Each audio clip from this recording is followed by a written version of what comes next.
Bien, seguimos en La Mira, estamos en vivo por BTV con el doctor Julio María Sanguinetti. Veíamos imágenes así de la Asunción, aquel 1 de marzo histórico.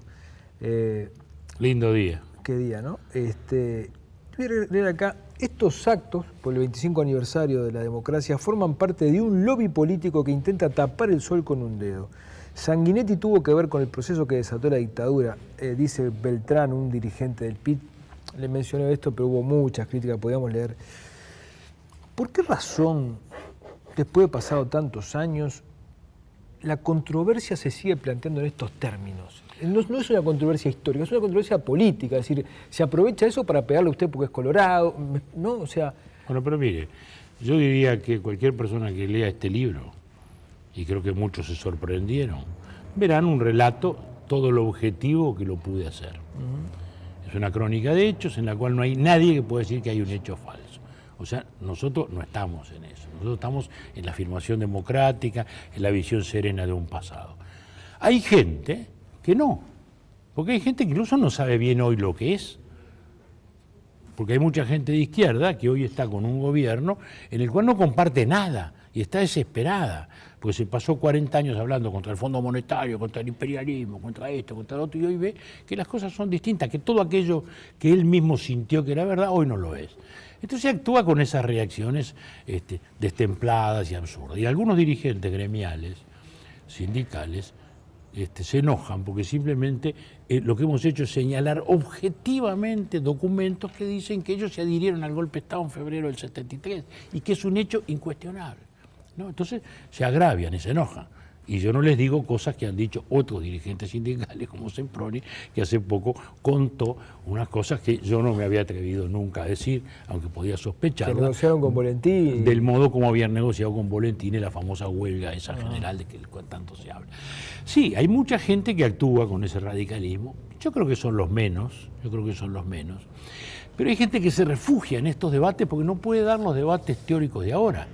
Porque como no puede decir, mire, era un error la sociedad marxista, era un error la economía colectivista, yo me equivoqué en todo, era un error y sigue siendo un error la revolución cubana. Según el propio presidente tiene que decir, tengo que entender que el partido único es un error, o sea, el régimen de Cuba no está bien, lo dice el propio presidente. No tengo más remedio que por homenaje a la oposición democrática recibir a la oposición cubana, pero creo en la revolución. Contra Estados Unidos, dice el presidente, en su pugna con Estados Unidos, pero en el sistema cubano no cree nadie.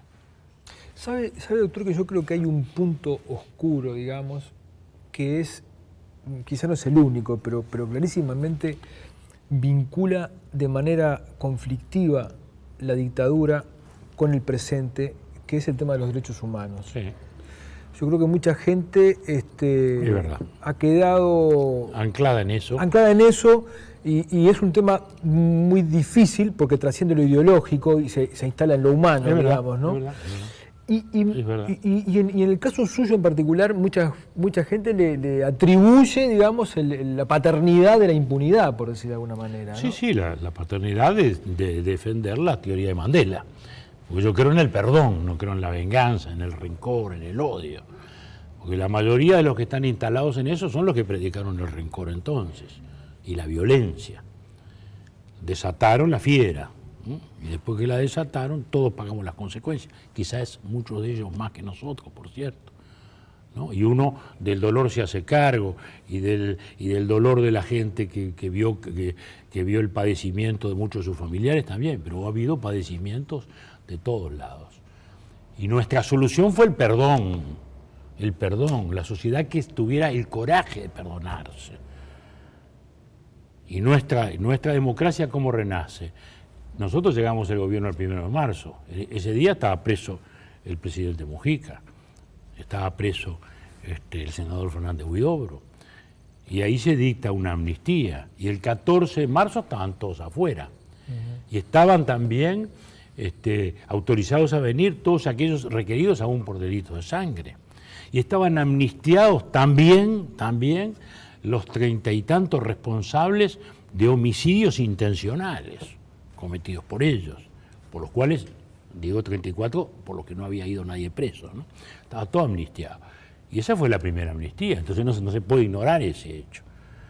Y nuestra tesis fue, señores, si estamos dispuestos a darnos todos el perdón y a mirar hacia adelante, miremos, porque acá nadie tuvo la verdad, hubo errores de todos, hubo barbaridades de todos, y ¿qué es lo que queremos construir?